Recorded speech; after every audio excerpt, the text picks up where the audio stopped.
नमस्कार दोस्तों, स्वागत है आप सभी का संकल्प स्टडी पॉइंट उत्तराखंड में। तो दोस्तों, उत्तराखंड प्रवक्ता भर्ती में दोस्तों हम हिंदी विषय कवर कर रहे हैं और हिंदी विषय में दोस्तों अभी तक 4 जो है दोस्तों प्रैक्टिस सेट कंप्लीट हो चुके हैं, जिनको आप दोस्तों प्लेलिस्ट में जाके देख सकते हैं। चलिए दोस्तों, स्टार्ट करते हैं आज का सेशन और आप सभी लोग दोस्तों वीडियो के एंड तक जरूर बने रहें। चलिए पहला क्वेश्चन देखते हैं दोस्तों। पहला क्वेश्चन क्या है, देखिए आंसर भी करते रहिए आप। पहला क्वेश्चन है, निम्नलिखित में किसने प्रतिपादित किया काव्य समाज के लिए हानिकारक है जिसका आधार ही मिथ्या है, वह उपयोगी कैसे हो सकता है। दोस्तों यहाँ पर ये स्टेटमेंट जो है आपको बताना है किसने कहा है। ठीक है, काव्य समाज के लिए हानिकारक है जिसका आधार ही मिथ्या है, वह उपयोगी कैसे हो सकता है। ऑप्शन देखिए, अरस्तु, सुकरात, प्लेटो या इनमें से कोई नहीं। क्या हो जाएगा दोस्तों फर्स्ट का राइट आंसर। फर्स्ट का राइट आंसर हो जाएगा दोस्तों प्लेटो। ठीक है, याद रखेंगे ये किसने प्रतिपादित किया है। ये प्लेटो ने प्रतिपादित किया है दोस्तों कि काव्य जो है समाज के लिए हानिकारक है जिसका आधार ही मिथ्या है, वह उपयोगी कैसे हो सकता है। ये किसने कहा है, ये प्लेटो ने कहा है। ठीक है, याद रखेंगे इसको।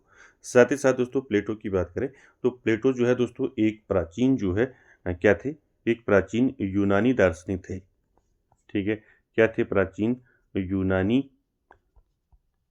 ठीक है, यूनानी दार्शनिक। ठीक है, क्या थे, यूनानी दार्शनिक थे दोस्तों। साथ ही साथ दोस्तों आपको पूछा जा सकता है कि इनका जो जन्म हुआ दोस्तों कहाँ हुआ। ठीक है, तो प्लेटो का जो जन्म हुआ दोस्तों, प्लेटो का जन्म हुआ था 427 28 427 428 ईसा पूर्व में। ठीक है, ईसा पूर्व। ठीक है, ईसा पूर्व कहाँ हुआ था आपको पूछा जा सकता है, तो एथेंस में हुआ था इनका जन्म। ठीक है, कहाँ हुआ था, एथेंस में। ठीक है, ये फैक्ट याद रखेंगे। साथ ही साथ आप जानती हैं दोस्तों प्लेटो जो है ये सुकरात के शिष्य थे और अरस्तु के गुरु थे। ठीक है, चल आगे चलते हैं क्वेश्चन नंबर 2 पर। क्वेश्चन नंबर 2 का आंसर करेंगे। क्वेश्चन नंबर 2 है दोस्तों, अरस्तु ने किस काव्य रूप को अनुकरणात्मक माना है। आपको बताना है यहाँ पर कि अरस्तु ने काव्य रूप को अनुकरणात्मक माना है, यानी कि किस काव्य रूप को अनुकरणात्मक माना है। ऑप्शन देखिए, ट्रेजिडी, एपिक, कॉमेडी या फिर उपयुक्त सभी। क्या हो जाएगा इसका राइट आंसर। अरस्तु ने किस काव्य रूप को अनुकरणात्मक माना है, तो राइट आंसर हो जाएगा दोस्तों यहाँ पर कॉमेडी। ठीक है, सी ऑप्शन यहाँ पर राइट हो जाएगा।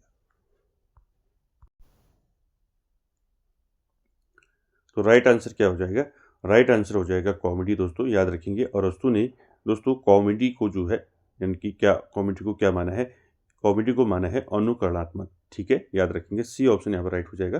अरस्तु की बात करें, अरस्तु दोस्तों एक ये भी यूनानी दार्शनिक थे। ठीक है, ये भी याद रखेंगे, यूनानी दार्शनिक थे अरस्तु भी। और इनका जन्म कब हुआ था, याद रखेंगे इनका जन्म हुआ था 384 ईसा पूर्व। ठीक है, 384 ईसा पूर्व। ठीक है, चलिए अगले क्वेश्चन पे चलते हैं। अगला क्वेश्चन है दोस्तों क्वेश्चन नंबर 3, आंसर भी करते रहेंगे। कलाकार के मनोविज्ञान को अध्ययन का निष्फल क्षेत्र किसने कहा है। आपको बताना है कलाकार के मनोविज्ञान को अध्ययन का निष्फल क्षेत्र जो है किसने कहा है। ऑप्शन देखिए, प्लेटो, रिचर्ड्स, सुकरात, अरस्तु। क्या हो जाएगा राइट आंसर क्वेश्चन नंबर 3 का। दोस्तों कलाकार के मनोविज्ञान को अध्ययन का निष्फल क्षेत्र किसने कहा है, तो 3 का दोस्तों राइट आंसर यहाँ पर हो जाएगा रिचर्ड्स। ठीक है, तो बी ऑप्शन यहाँ पर आपका राइट हो जाएगा दोस्तों क्वेश्चन नंबर 3 का। अगला क्वेश्चन है दोस्तों क्वेश्चन नंबर 4, इसका आंसर करेंगे। हिंदी का प्रथम उपन्यास कौन सा माना जाता है। तो आप सभी जानते हैं दोस्तों हिंदी का प्रथम उपन्यास किसे माना जाता है। ऑप्शन देखिए, प्रेमा, गोदान, परीक्षा गुरु, त्यागपत्र। क्या हो जाएगा राइट आंसर इसका। तो दोस्तों आप सभी जानते हैं हिंदी का जो प्रथम उपन्यास है वो कौन सा है, परीक्षा गुरु। ठीक है, यहाँ पर आपका सी ऑप्शन राइट हो जाएगा। आप सभी जानते हैं परीक्षा गुरु। दोस्तों परीक्षा गुरु जो है हिंदी का प्रथम उपन्यास है और इसको दोस्तों किसने लिखा। ठीक है, आपको पूछा जा सकता है कि परीक्षा गुरु यानी कि हिंदी का जो प्रथम उपन्यास है परीक्षा गुरु, इसको किसने लिखा है। तो याद रखेंगे लाला श्रीनिवास। ठीक है, नाम याद रखेंगे लाला श्रीनिवास। ठीक है, तो ये उपन्यास जो है परीक्षा गुरु किसने लिखा है? लाला श्रीनिवास ने लिखा है दोस्तों। ठीक है, कब लिखा आपको ये पूछा जा सकता है। तो लाला श्रीनिवास ने दोस्तों परीक्षा गुरु को लिखा 1882 में। कब लिखा? 1882 में दोस्तों लाला श्रीनिवास ने क्या लिखा? परीक्षा गुरु। ठीक है, साथ ही साथ याद रखेंगे दोस्तों हिंदी का प्रथम मौलिक उपन्यास भी इसको माना जाता है। ठीक है, प्रथम मौलिक, ठीक है, प्रथम मौलिक उपन्यास भी इसको माना जाता है परीक्षा गुरु को। ठीक है, ये सारे फैक्ट याद रखेंगे। आपको पूछा जा सकता है कि किसने लिखा और कब लिखा। ठीक है, चलिए अगला क्वेश्चन देखते हैं। क्वेश्चन नंबर 5 का आंसर करेंगे। भारतेंदु हरिश्चंद्र का पहला मौलिक नाटक कौन सा है? आप सभी ने पढ़ा है भारतेंदु हरिश्चंद्र के बारे में। इनका पहला मौलिक नाटक बताना है कौन सा है। ऑप्शन देखिए, भारत दुर्दशा, नील देवी, प्रेम योगिनी, या फिर वैदिकी हिंसा हिंसा न भवति। यहाँ पर वैदिकी इसको कर लेंगे, तो वैदिकी हिंसा हिंसा न भवति। तो राइट आंसर क्या हो जाएगा 5 का? सॉरी, हाँ 5 का। भारतेंदु हरिश्चंद्र का पहला मौलिक नाटक कौन सा है? तो 5 का दोस्तों राइट आंसर हो जाएगा वैदिकी हिंसा हिंसा न भवति। ठीक है, डी ऑप्शन राइट हो जाएगा दोस्तों। भारतेंदु हरिश्चंद्र का पहला ये मौलिक नाटक है। ठीक है, याद रखेंगे। और भारतेंदु हरिश्चंद्र ने दोस्तों इसको कब लिखा था ये आपको पूछा जा सकता है। ठीक है, तो भारतेंदु हरिश्चंद्र ने दोस्तों ये जो नाटक है वैदिकी हिंसा हिंसा न भवति, इसको लिखा था दोस्तों 1873 में। ठीक है, 1873 में इसको लिखा था।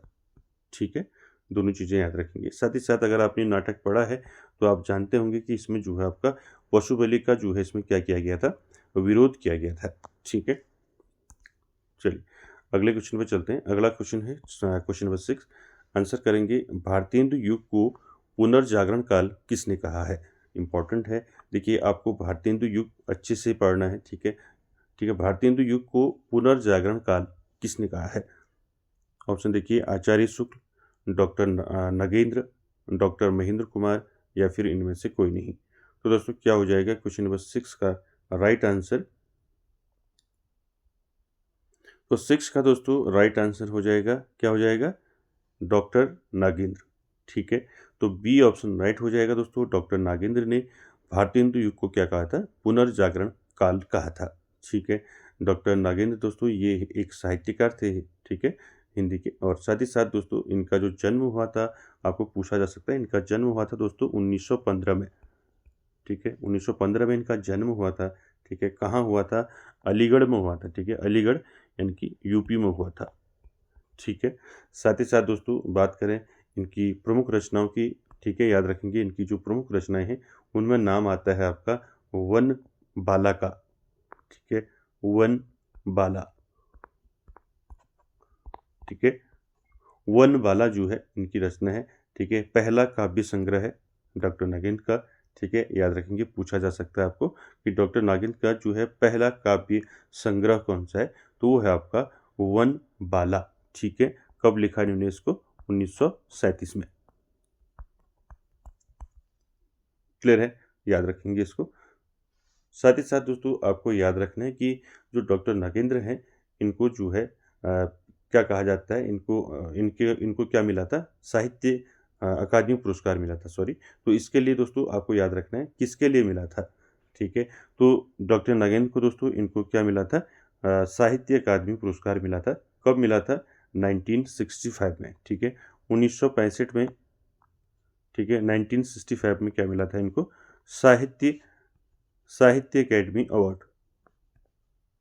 ठीक है, किसके लिए मिला था इनको साहित्य अकेडमी अवार्ड?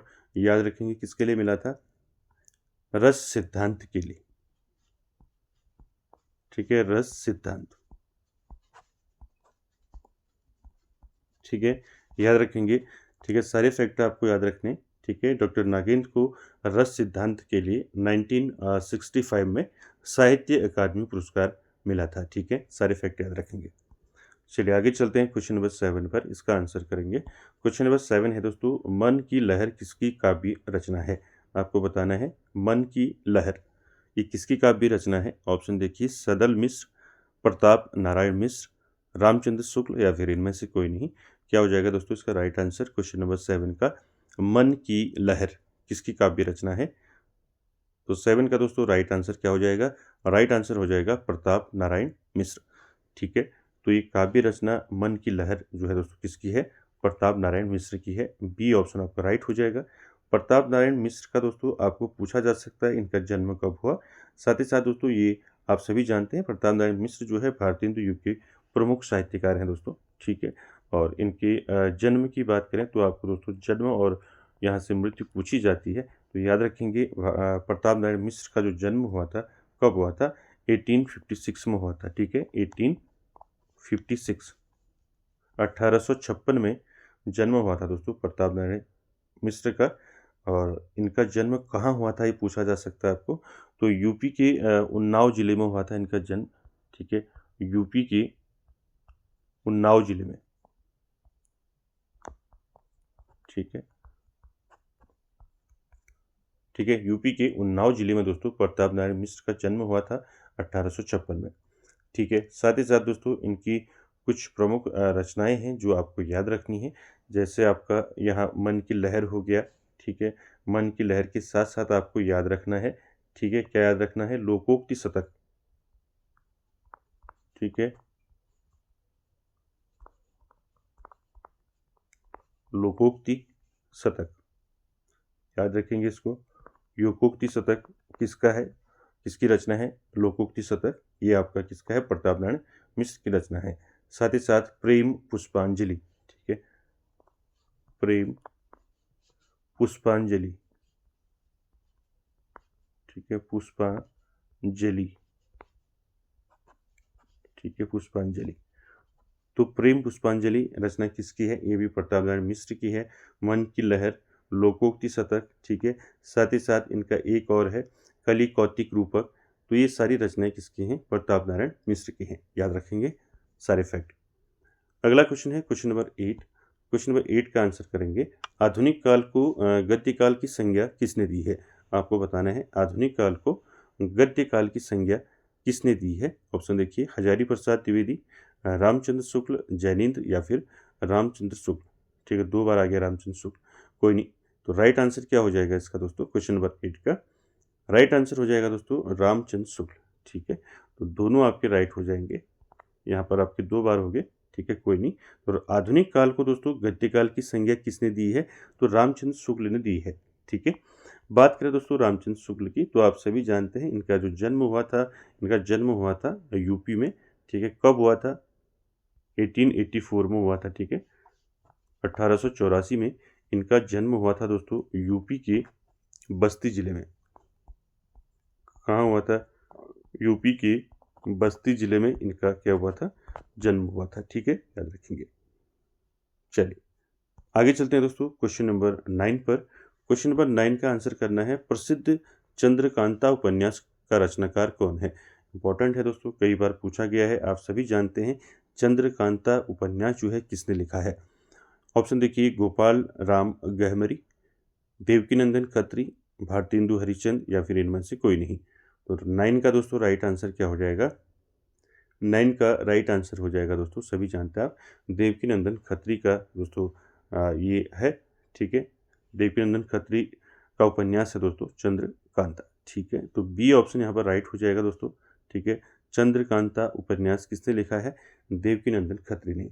ठीक है, देवकीनंदन खत्री की बात करें दोस्तों, तो देवकीनंदन खत्री का जो जन्म हुआ था, इनका जन्म हुआ था 1861 में। ठीक है, इनका जो समय रहा था 1861 से लेके आपका 1913 तक रहा था। ठीक है, तो इसको याद रखेंगे। साथ ही साथ दोस्तों देवकीनंदन खत्री की कुछ महत्वपूर्ण रचनाएं हैं, उनको आपने याद रखना है। जैसे आपका चंद्रकांता हो गया, साथ ही साथ दोस्तों काजर की कोठरी। ठीक है, काजर की कोठरी। ठीक है, काजर की कोठरी जो है ये किसकी रचना है? ये आपका किसकी रचना है? आपका देवकीनंदन खत्री की है। ठीक है, और इसके अलावा जो है इनकी रचनाओं की बात करें, कुसुम कुमारी इनकी एक रचना है। कुसुम कुमारी, कुसुम कुमारी। ठीक है, कुसुम कुमारी किसकी रचना है आपको पूछा जा सकता है, तो देवकीनंदन खत्री की रचना है। ठीक है, कटोरा भर खून, ये आपने पढ़ा होगा, कटोरा भर खून। ठीक है, कटोरा भर कटोरा भर खून, ठीक है, कटोरा भर खून। तो ये रचना किसकी है? ये भी आपका देवकीनंदन खत्री की रचना है। भूतनाथ, ये सारी रचनाएं जो है किसकी हैं? देवकीनंदन खत्री की हैं, ठीक है, याद रखेंगे। चंद्रकांता आपका काजर की कोठरी, कुसुम कुमारी, ठीक है, कटोरा भर खून और भूतनाथ, ये सारी रचनाएं किसकी हैं? देवकीनंदन खत्री की है, ठीक है। चलिए आगे चलते हैं क्वेश्चन नंबर 10 पर। क्वेश्चन नंबर 10 का आंसर करेंगे दोस्तों। आधुनिक काल को नवीन काल नाम किसने दिया? आपको बताना है आधुनिक काल को नवीन काल किसने कहा है। ऑप्शन देखिए, डॉक्टर नागेंद्र, बाबू गुलाब राय, आचार्य रामचंद्र शुक्ल या फिर हजारी प्रसाद द्विवेदी। तो यहाँ पर राइट आंसर क्या हो जाएगा दोस्तों 10 का? आधुनिक काल को नवीन काल नाम किसने दिया? तो राइट आंसर हो जाएगा दोस्तों 10 का बाबू गुलाब राय, ठीक है। तो बी ऑप्शन यहाँ पर राइट हो जाएगा दोस्तों। याद रखेंगे आधुनिक काल को नवीन काल नाम जो है किसने दिया? बाबू गुलाब राय ने दिया, ठीक है। बाबू गुलाब राय दोस्तों, इनका जो जन्म हुआ था 1888 में, यूपी में इनका जन्म हुआ था, ठीक है। साथ ही साथ दोस्तों इनकी रचनाओं में अगर बात करें तो इनकी दो रचनाएं आपको याद रखनी है। पहला है आपका ठुलवा क्लब, ठुलवा क्लब, ठुलवा क्लब इनकी पहली रचना है। और दूसरी जो है हिंदी साहित्य का सुबोध इतिहास लिखा था इन्होंने, हिंदी साहित्य का सुबोध इतिहास, ठीक है, हिंदी साहित्य का सुबोध इतिहास, ठीक है, सुबोध इतिहास, दोनों चीज याद रखेंगे, ठीक है। चलिए आगे चलते हैं अगले क्वेश्चन पर।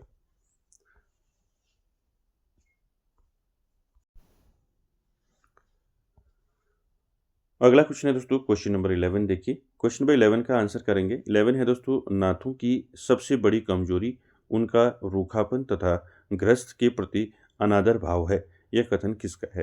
दोस्तों ये कथन वाले क्वेश्चन भी आप जब पूछे जाते हैं तो इसलिए कथन भी आपको याद रखने दोस्तों, ठीक है। ये कथन क्या है? कथन को ध्यान से देखिए। देखिए नाथों की सबसे बड़ी कमजोरी उनका रूखापन तथा ग्रस्त के प्रति अनादर भाव है, यह कथन किसका है? तो 11 का दोस्तों राइट आंसर हो जाएगा हजारी प्रसाद द्विवेदी, ठीक है। बी ऑप्शन राइट हो जाएगा दोस्तों। याद रखेंगे, कथन को याद रखेंगे और किसने कहा है, ठीक है। हजारी प्रसाद द्विवेदी की बात करें तो हजारी प्रसाद द्विवेदी आप जानती हैं हजारी प्रसाद द्विवेदी जी के बारे में। इनका जन्म कहाँ हुआ था, कब हुआ था पूछा जा सकता है। तो इनका जन्म हुआ था 1907 में, ठीक है, 1907 में इनका जन्म हुआ था दोस्तों। कहाँ हुआ था? बलिया में हुआ था, यूपी में, ठीक है, बलिया यूपी में इनका जन्म हुआ था हजारी प्रसाद द्विवेदी जी का, ठीक है। ये आप जानती हैं प्रसिद्ध हिंदी उपन्यासकार निबंधकार हैं, ठीक है। साथ ही साथ दोस्तों इनकी कुछ प्रमुख रचनाएं हैं जिनको आपने याद रखनी है, ठीक है। इनकी जो प्रमुख रचनाएं हैं दोस्तों उनमें नाम आता है आपका बाण भट्ट की आत्मकथा, आप सभी ने पढ़ा होगा बाण भट्ट, ठीक है, बाण भट्ट की आत्मकथा, बाण भट्ट की आत्मकथा, ठीक है। बाण भट्ट की आत्मकथा किसने लिखा है? इसको हजारी प्रसाद द्विवेदी जी ने, ठीक है। इसके साथ ही साथ इनका अशोक के फूल हो गया, बहुत सारी इनकी रचनाएं हैं, ठीक है। अशोक के फूल, अशोक के फूल हो गया, कुटज हो गया, ठीक है, कुटज भी है इनका, ठीक है, कुटज, कुटज हो गया। साथ ही साथ दोस्तों आलोक पर्व हो गया, ठीक है, बताया था मैंने आलोक पर्व के लिए इनको मिला था पुरस्कार। कौन सा पुरस्कार मिला था? आप कमेंट बॉक्स में ज़रूर बताएंगे कि हजारी प्रसाद द्विवेदी जी को जो है आलोक पर्व के लिए कौन सा पुरस्कार मिला था, ठीक है। साथ ही साथ इनका चारू चंद्र लेख इन्हीं का है, ठीक है, अनामदास का पोथा इन्हीं का है, ठीक है। ये सारी रचनाएं आपको याद रखनी है, ठीक है। बाण भट्ट की आत्मकथा, चारू चंद्र लेख, अनामदास का पोथा, अशोक के फूल, कुटज, आलोक पर्व, ये सभी जो हैं हजारी प्रसाद द्विवेदी जी की रचनाएं हैं, ठीक है। चलिए आगे चलते हैं क्वेश्चन नंबर 12 पर। क्वेश्चन नंबर 12 का आंसर करेंगे। आदिकाल को अत्यधिक विरोधों एवं व्याघातों का युग कहने वाले इतिहासकार हैं, आपको बताना है आदिकाल को अत्यधिक विरोधों एवं व्याघातों का युग कहने वाले इतिहासकार हैं। ऑप्शन देखिए, रामकुमार वर्मा, धीरेन्द्र वर्मा, हजारी प्रसाद द्विवेदी या इनमें से कोई नहीं। क्या हो जाएगा राइट आंसर 12 का? आदिकाल को अत्यधिक विरोधों एवं व्याघातों का युग कहने वाले इतिहासकार हैं दोस्तों हजारी प्रसाद द्विवेदी। ठीक है, सी ऑप्शन यहाँ पर आपका राइट हो जाएगा दोस्तों। चलिए आगे चलते हैं क्वेश्चन नंबर 13 पर। क्वेश्चन नंबर 13 है दोस्तों, जैन साहित्य की सर्वाधिक लोकप्रिय काव्य शैली कौन सी है? आपको मैंने जैन साहित्य के बारे में बताया था। ठीक है, जैन साहित्य की सर्वाधिक लोकप्रिय काव्य शैली कौन सी है? ऑप्शन देखिए, चरित काव्य, रास काव्य, फागु या इनमें से कोई नहीं। क्या हो जाएगा राइट आंसर 13 का?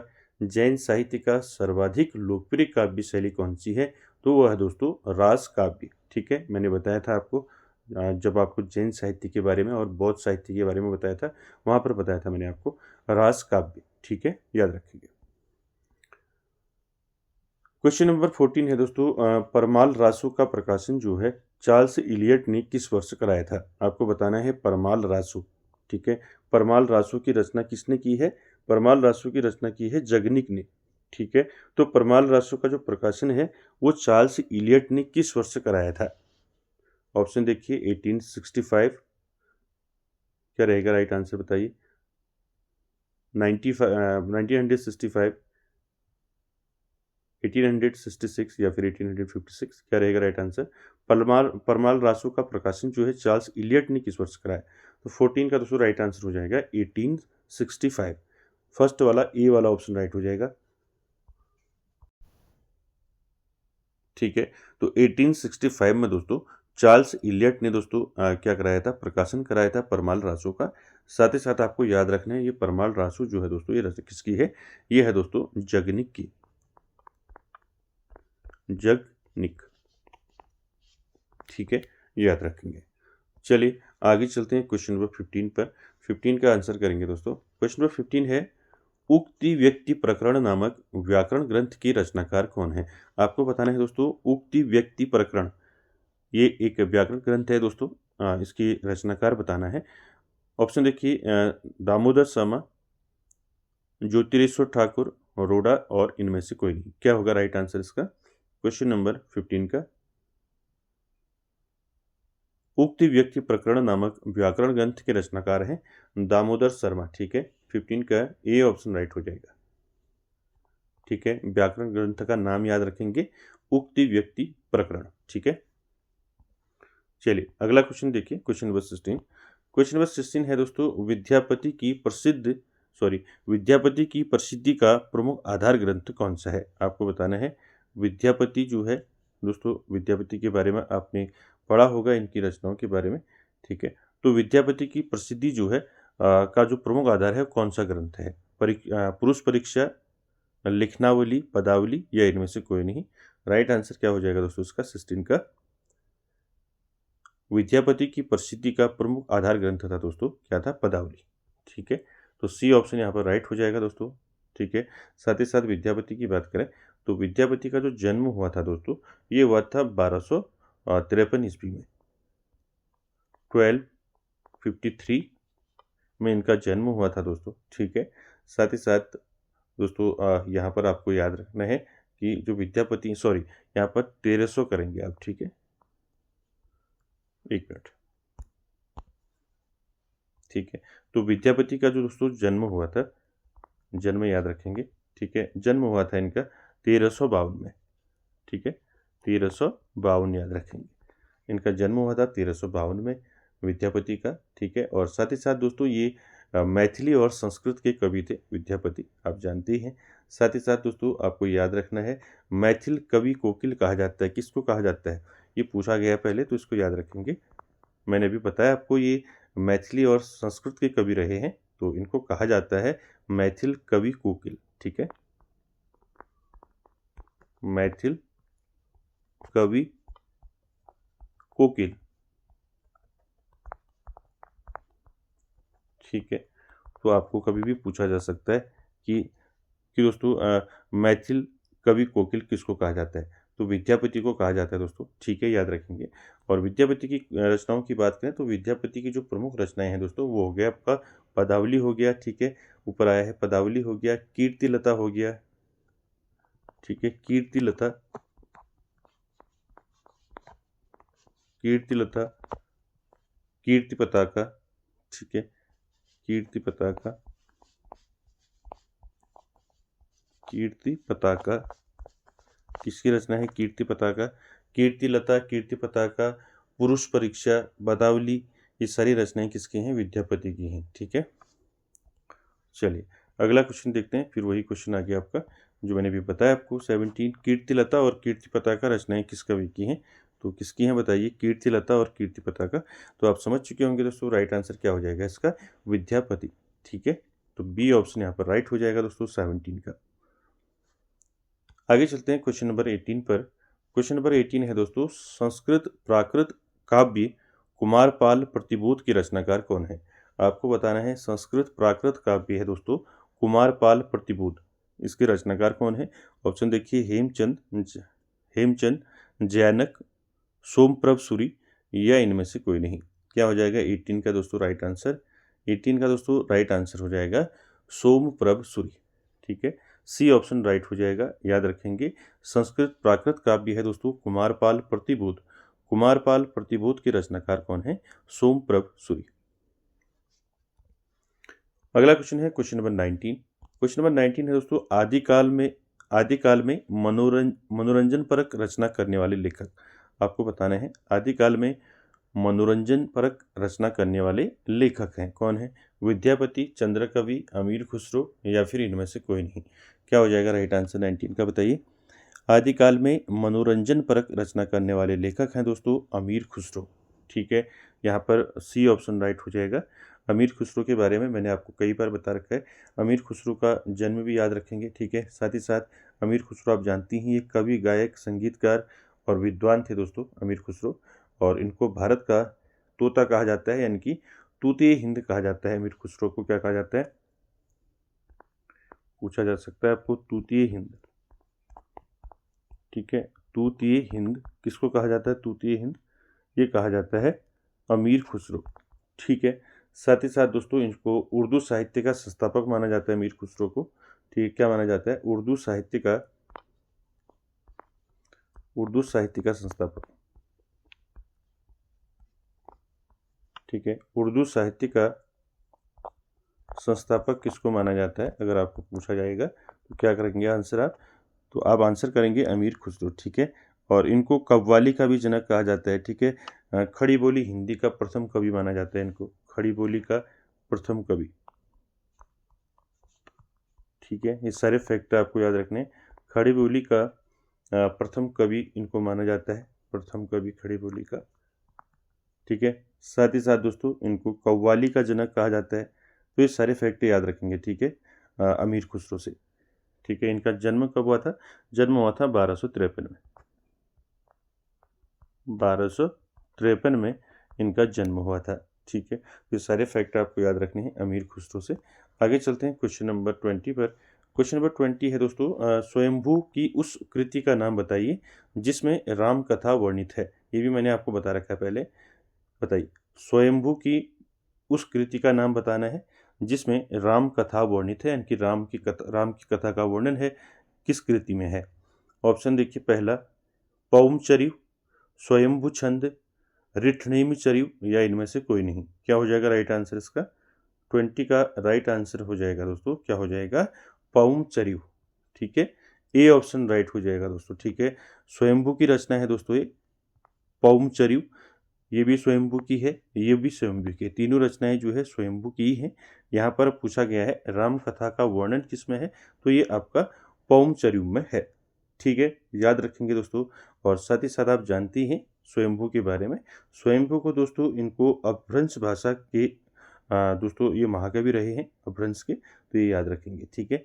इनकी रचनाएं याद रखेंगे दोस्तों, पौमचर्यु, स्वयंभू छंद या फिर और रिठनेमिचर्यु, ठीक है। ये तीनों रचनाएं किसकी हैं? स्वयंभू की हैं, ठीक है। तो दोस्तों आज के सेशन में इतना ही।